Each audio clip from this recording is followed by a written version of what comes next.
Put a candle in the window,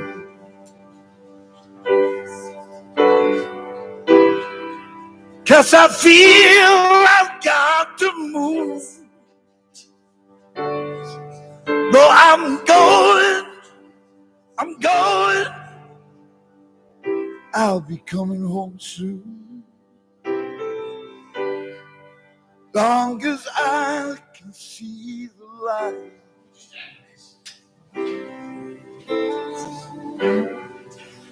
Pack my bag and let's get moving.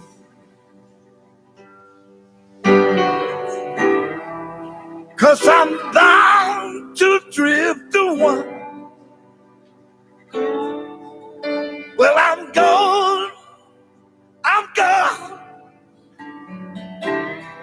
You don't have to worry. Long as I can see the light.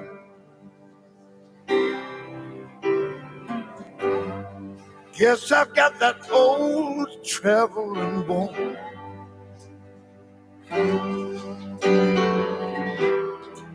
Cause this feeling won't leave me alone.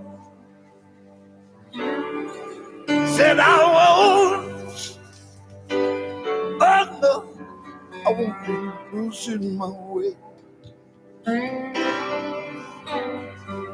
Long as I can see the light.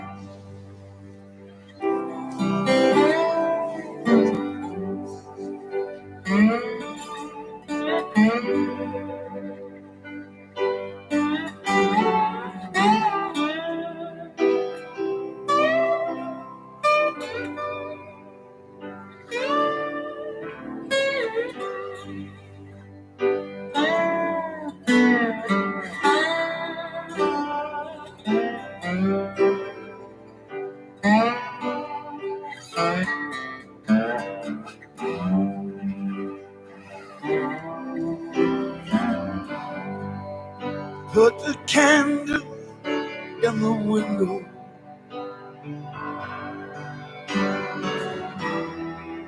'cause I feel I've got to move.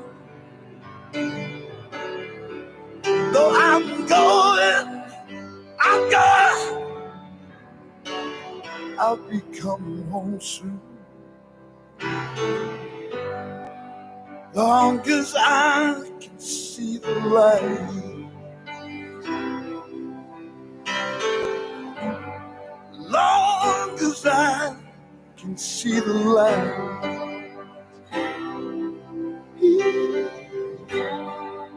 Long as I can see the light.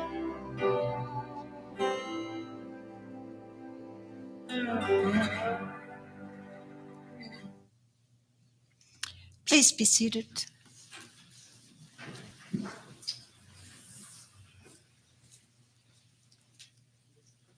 Welcome, family and friends, to this time of fond farewell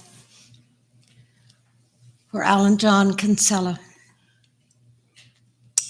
I met with the girls yesterday in Wayne. I never knew Allan in life, but I sure wish I had, because I think we could have played some tricks on one another. Remembering a barbecue man, the life of the party, eternal optimist, jack of all trades, an animal lover, and this picture with the dogs is just so precious.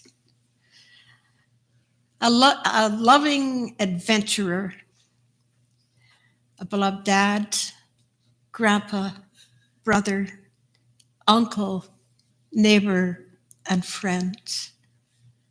A great loss to all of you, but a life so very well lived. And we want to give a special welcome to those who are watching us virtually.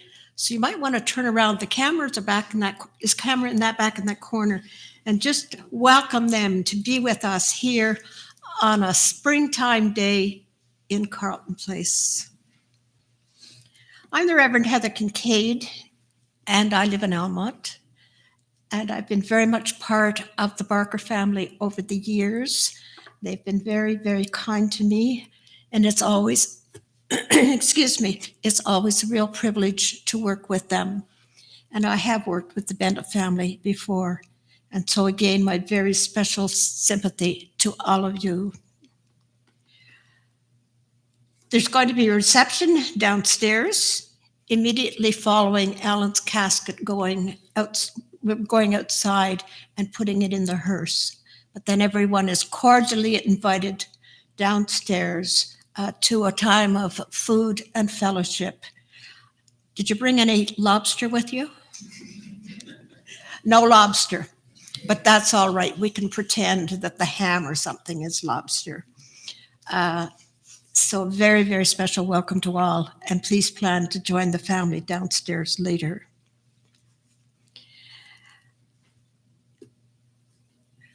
We're going to have some more music, and that is You Can't Make Old Friends. Wonderful, wonderful topic. You can make new friends, but you can't make old friends. New friends become old friends. So that's our music now.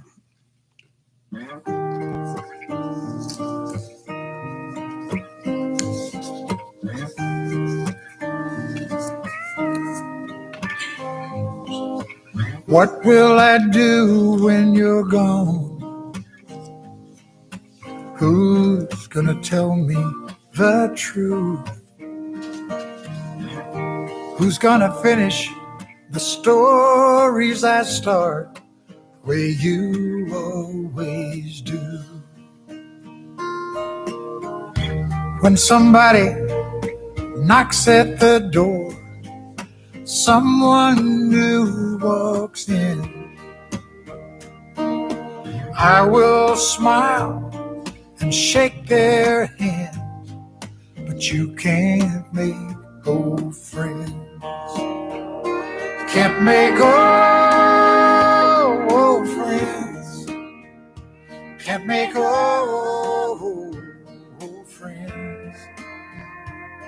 It was me and you since way back when, but you can't make old friends.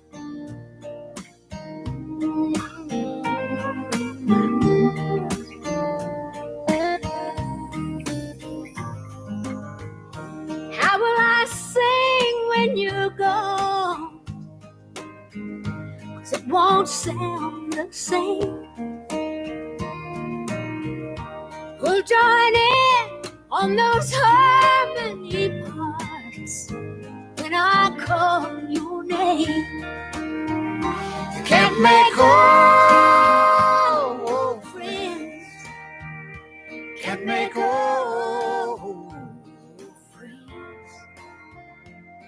It was you and me since way back when. You Can't make old friends. When St. Peter opens the gate And you come walking in, I'll be there just waiting for you. 'Cause you can't make old friends. 'Cause you can't make old friends. No. When I'm out on the stage all alone and I hear the music begin, We all know the show must go on, but you can't make old friends. no, no. You can't make old friends. Can't make old friends. You and me will be young again. You can't make old friends. You and me, We'll be together again. 'cause we both know We'll still be old friends. mm-hmm.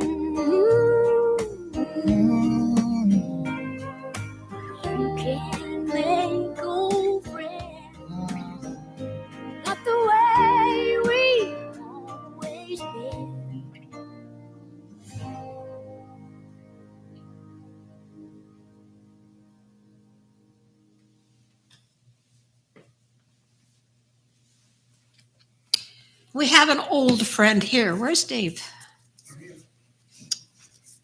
You don't look old. An old friend of Allan's who's going to share with us some very, very wonderful memories. And he's also got a picture show to go with it. So that is just absolutely great. So I'm going to turn it over to you, Dave. Okay.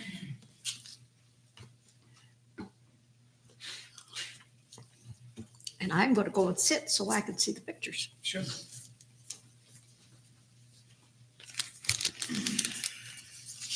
I gotta have notes. I forget everything.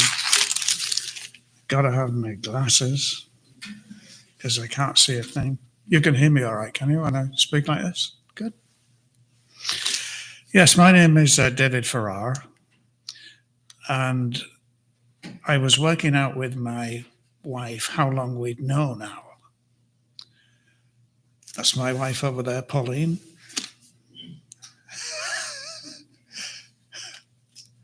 Oh, she's having a problem. I don't use the computer very much, but she does. And she knows how to use PowerPoint. So I got her to put together these photographs. But yeah, so we've known Al for 40 years when we actually worked it out. My goodness. And it's her fault, my wife's fault, that I've known him that long. She's an interior designer, and interior designers design interiors. And in this case, it was our interiors. So in the 40 years we've known Al, we've lived in 3 different houses. One of them was brand new when we moved in. But Al worked on all of them, all 3. So, of course, over the years, we got to know him quite well. And he came over one day. He wasn't working at the house, but he came over one day and said, we bought a little summer house in a place called Portmatoon in Nova Scotia. And so he showed us a few photographs, and we said, it looks very nice, and have a great time. Oh, you've got it. There is the little house. I guess, how many people have been to Portmatoon to visit with Al? Yeah. No, you have. But, so yeah, not too many. So I thought that might be the case, because I don't ever remember Al saying that when he had visitors, he said he'd had visitors. And it wasn't that often. So this is the little house where he was living. And no, I don't think I'm ready yet. Hold on a second. I have to say next. And she'll go on to the next one. Yes, he dropped in to tell us about this house, and not too long afterwards, a couple of years maybe, he came rushing over to us. He wasn't doing any work at the house, but to tell us about they'd bought a big house in addition to the little house. Oh, that is the little house. Now, yeah, you could go on to the next one. No, that's the big house. There it is, yeah. Can you go back to the the one after the little house? Yes, so that's the view from the little house. I mean, the whole area is just absolutely gorgeous. And so next. So that's the beach that you could see from the previous slide by the bay. Beautiful white sand, absolutely gorgeous. And the water, amazingly, I never thought it would, but it looks like water from the Caribbean. It has that turquoise color going into blue. So I couldn't help but put my foot in it And that was a mistake because, it's very, very cold. I remember seeing some children who obviously lived there. They were in the water all the time, playing around like I did when I was a kid. And they had wetsuits on. Their mothers put them in wetsuits.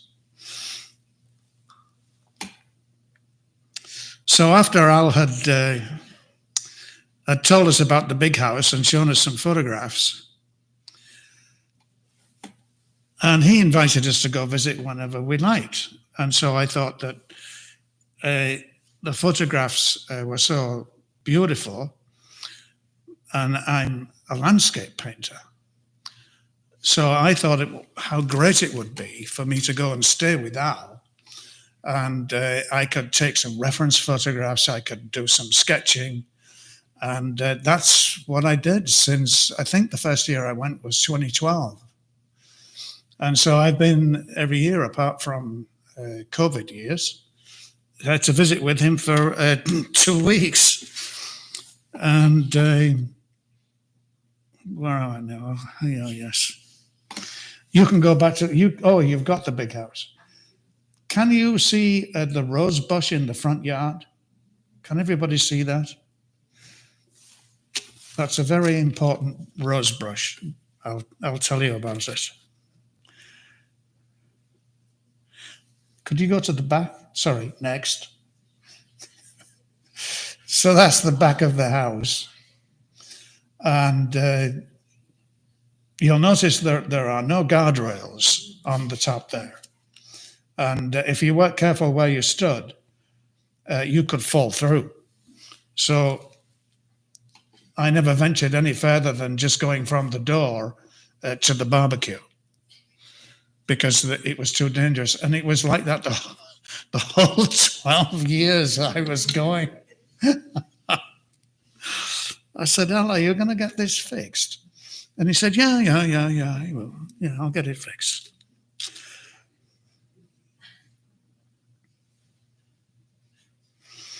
Next.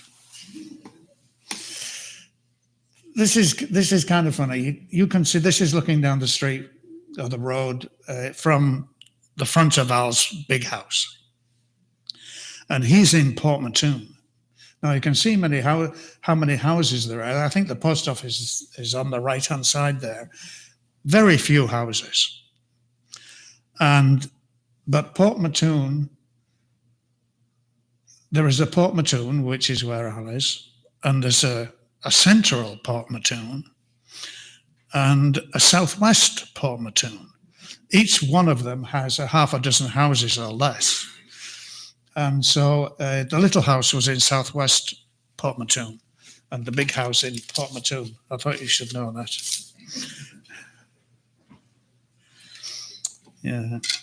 So the rest, I've set the scene, but the rest I'm going to talk about the relationship that Al and I had particularly.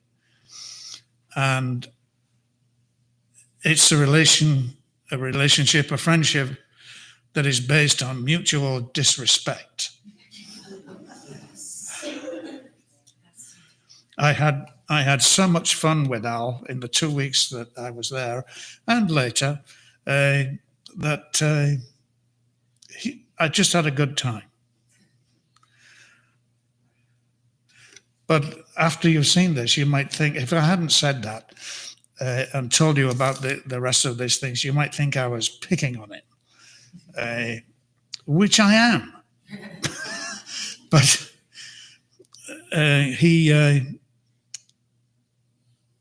he would pick on me too, of course, and we had a good time doing that.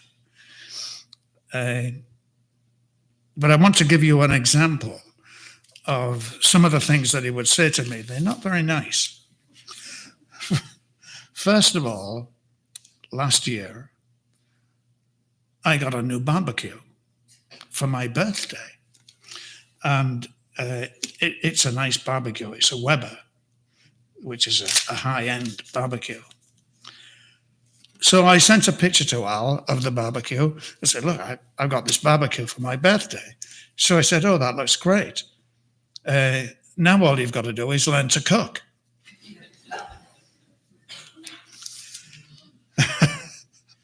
He also said things like, well, the bedroom that I stayed in was the guest room, I guess you could call it.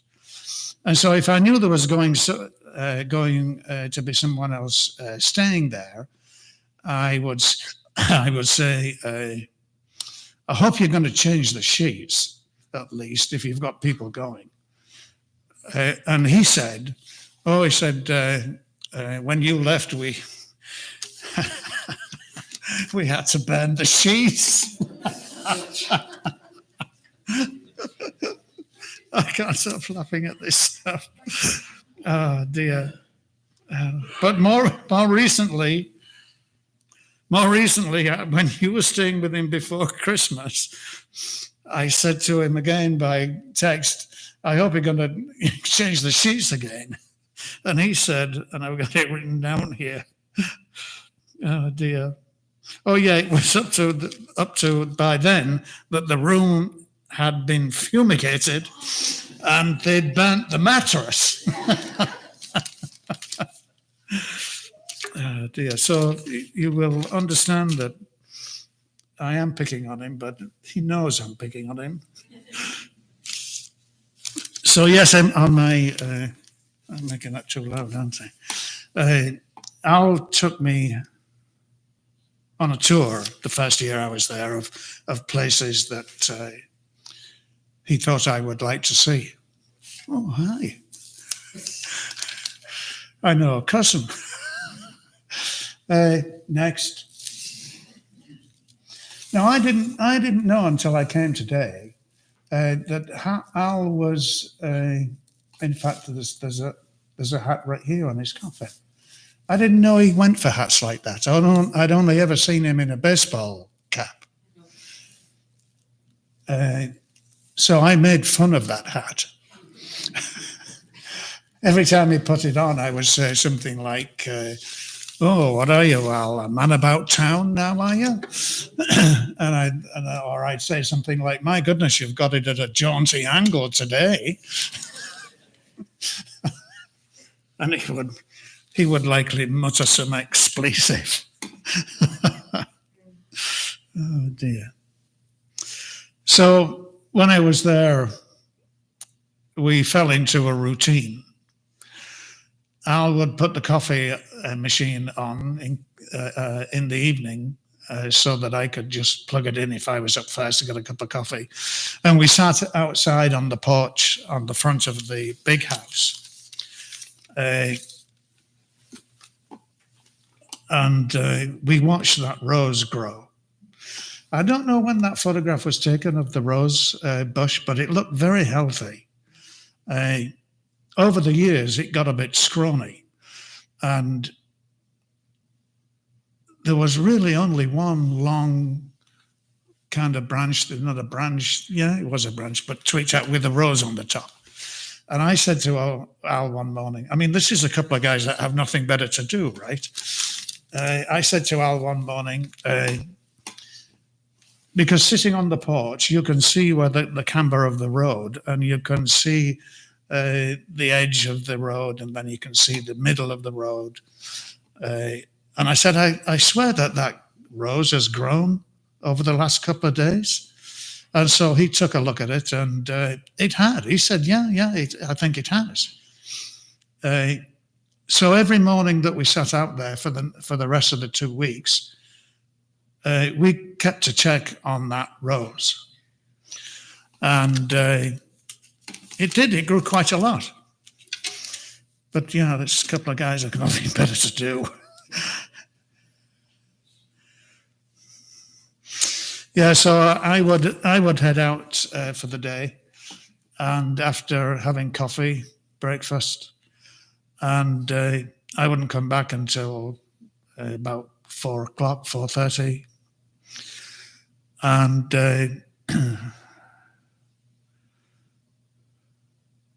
oh yes, and we would prepare the supper together. Usually, Al did the barbecuing, and I got to say he was good on the barbecue. I enjoyed his barbecues. Oh, you got it there already. Smart woman. I call this photograph "A Man with Two Drinks." And the next one is Al getting serious on the barbecue. I don't know what he did with his glasses.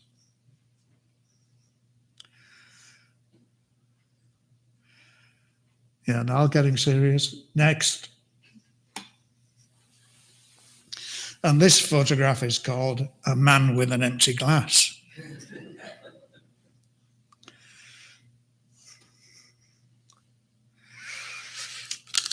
One of the years when I went, next, please. Oh, yeah, okay. At the back of the house, at the very back, right next to the ocean, yes, you can see the ocean there in the bay. That he was feeling really pleased with himself because on previous years I'd been there. You couldn't get down to the ocean. It was too thick with weeds and bushes, and you really couldn't get down to the end. And of course, I said to him, next time I come, I want to be able to go down sitting by the ocean. And this particular year, he did. He got it cleared out, and he was feeling really pleased with himself. And I don't know whether you notice or not, but he has all the stuff that he's going to need. Yes, he's got his gloves on. He's got some liquid there, which is flammable, and he's got a blowtorch. I mean, a match is not good enough for Alice. He brought his blowtorch. Oh dear. So he's getting prepared there. I don't know why I took all these. I took a lot of photographs of this. I didn't realize it was going to be amusing, but it is. Where am I now? Oh, yes. Next. Oh, you've already got it. So he's undoing his flammable liquid. I never did know what it was. And I mean, there's not that much brush there. But anyway, next. I don't quite know what he was doing there, but let's quickly move on to next.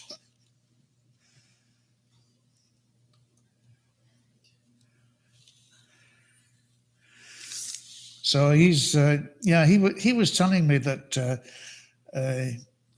this is going to be fine. We're going to have a nice bonfire, and he's well prepared to do that. Next. More bush going on. I don't know where he got that from. Next. Oh, there is a fire there, is there? I can't see it from the angle. Yeah, he's got some fire going, so he's putting a bit more brush on there. But it's not on fire now, is it? Oh dear. Next. It's gone out. So he got so fed up with this, he went back to the house.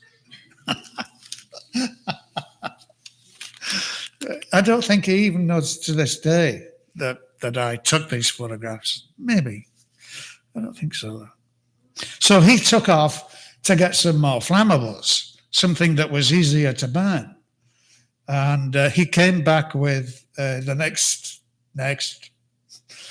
a whole box of paper stuffed in there that burned just fine. I mean, as you can see, but it didn't last very long.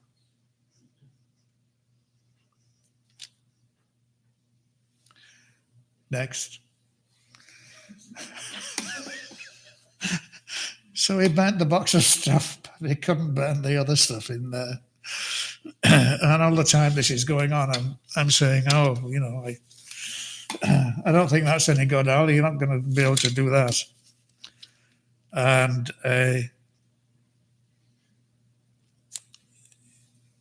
next.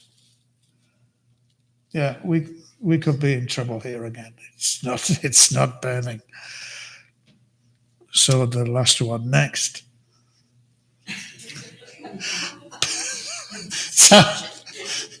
Time I took a break. I'm going to go off notes for a minute because the previous speaker mentioned lobster. I went every year I went. I never got any lobster, and I used to tell him about this every year. When I come to Nova Scotia, I want some lobster. Where is it? Where's the lobster? I always said, well, the lobster season apparently runs along the coast all the way round, and that it could be lobster season further up the coast, but it's not lobster season here in Port Mattoon. And I did this every year until one year he said, okay. He said, I've got some lobster in the freezer. I'll make you a lobster roll. And I don't know what he put on it. There was lobster on it that he got out of the freezer and some celery, mayo, and I don't know what else, but it was really good. I enjoyed it, but it's not like it. I said to him, a roll? I don't want a lobster roll. I want a whole lobster on my plate with the melted butter and the whole thing, but I never got it. I never got it.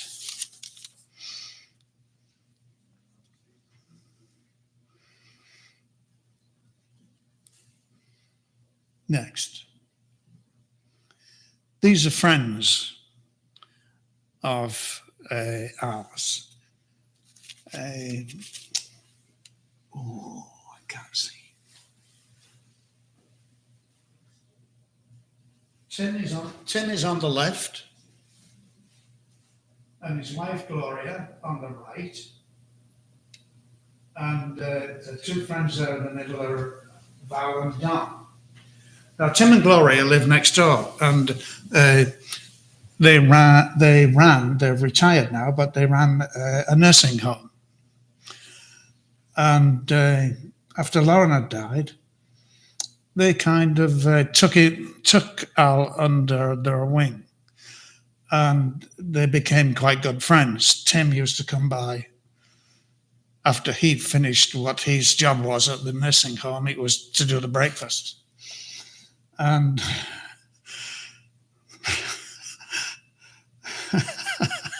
but it was obvious that when Tim had been over once that he used to tease Al as well, and they invited him over for Sunday lunch, which was the big meal of the day.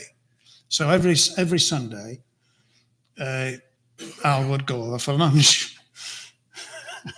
But they made him work for it. He had to serve table to the elderly people who were in, because of course they were cooking for everybody. So when I was visiting, I would be invited too. I didn't have to do anything. I was just a guest and I sat down with the rest of them.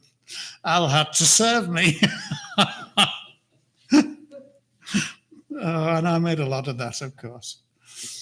Oh, dear.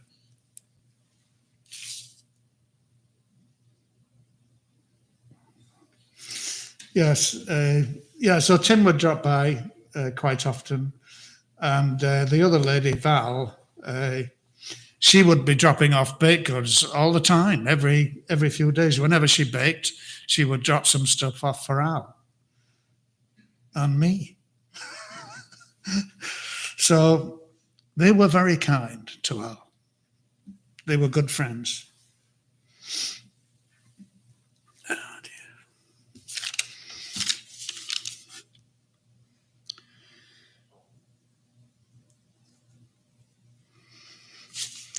We used to go grocery shopping together as well.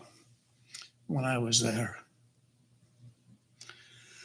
And Al and I had a slight disagreement in the grocery store. We were going to do a pasta dish, and I don't know which one it was. I forget what the name of it was. But we needed rotini noodles for this dish. I mean, it comes with rotini noodles. And but Al had, I think, spaghetti noodles. And I was saying to him, Al, you just can't serve it with spaghetti noodles. You've got to have the rotini. It's just not the same. So Al accosts a lady in one of the grocery aisles and says, would you help us choose which one we should have? And so he explained that he had spaghetti at home, and I wanted rotini noodles, and what should we do? So she was on my side. She said, you could eat it with spaghetti, but it's really, you should have rotini noodles. And she then asked Al if we were a couple. And before Al could say anything, I said yes. Oh dear. But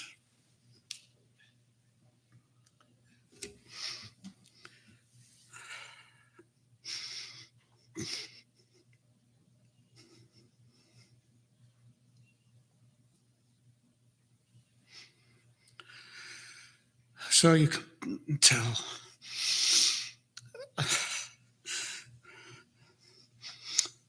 I'm really going to miss him. Thank you.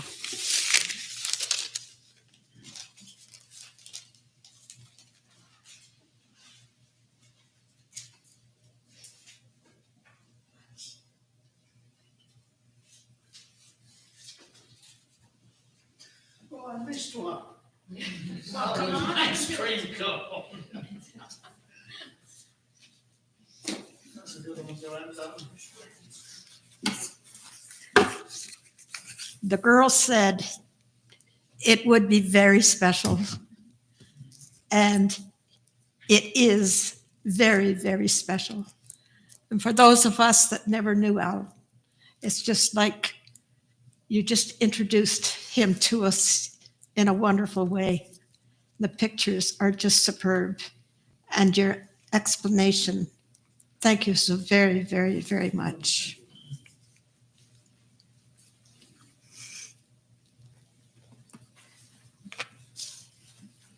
So I better step back here. So when we talked yesterday, we talked especially about Al and Lauren and how they loved to walk on the beach hand in hand. And let's picture that in our minds as I read this vision of heaven written by a woman called Elizabeth Kubler-Ross. She was kind of the matriarch, kind of the early people, one of the early people who addressed issues of death and dying. And this is from her book, The Wheel of Life. It was an autobiography. And this is her vision of heaven. When we have passed the tests we were sent to earth to learn, we are allowed to graduate. We are allowed to shed our body, which imprisons our soul, the way a cocoon encloses the future butterfly. And when the time is right, we can let go of it. Then we will be free of pain, free of fears, and free of worries. Free as a beautiful butterfly returning to our Creator, which is a place where we are never alone, where we continue to grow and to sing and to dance, where we are with those we loved, and where we are surrounded with more love than we can ever imagine. That's the place where Allan and Lauren are now, and we can picture them walking along the golden streets of that place we call heaven.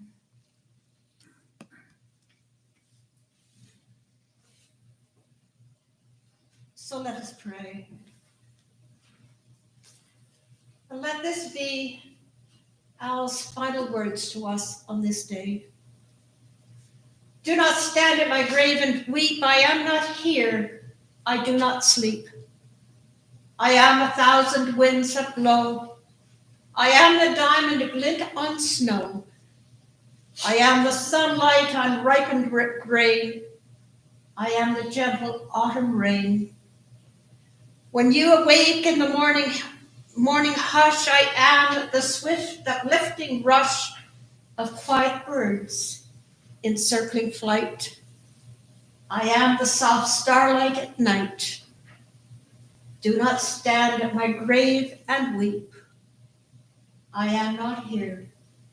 I do not sleep.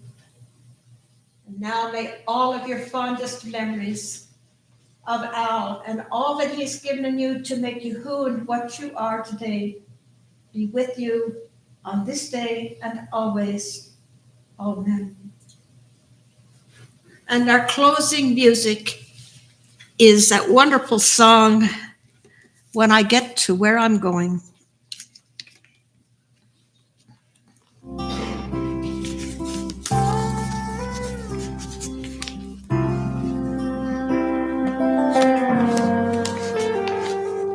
When I get where I'm going, on the far side of the sky,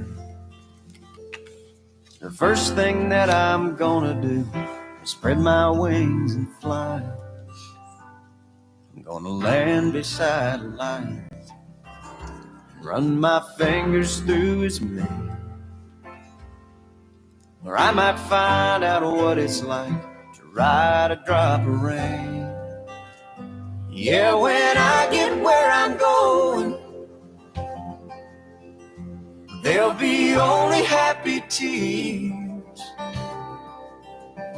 I will shed the sins and struggles I have carried all these years, and I'll leave my heart wide open. I will love and have no fear. Yeah, when I get where I'm going, don't cry for me down here. I'm gonna walk with my granddaddy, and he'll match me step for step. And I'll tell him how I've missed him every minute since he left. And then I'll hug his neck. Yeah, when I get where I'm going, there'll be only happy tears. I will shed the sins and struggles I have carried all these years, and I'll leave my heart wide open. I will love and have no fear. Yeah, when I get where I'm going, don't cry for me down here.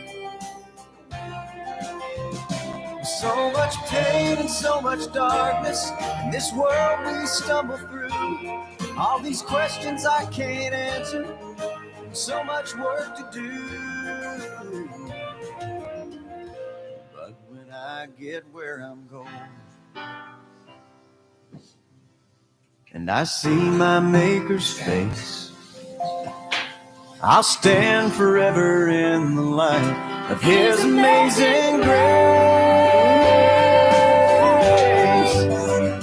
Yeah, when I get where I'm going,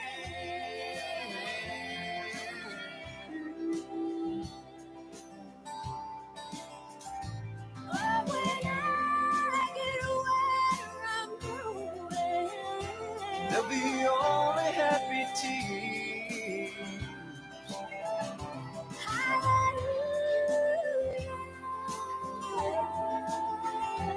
I will love and have no fear.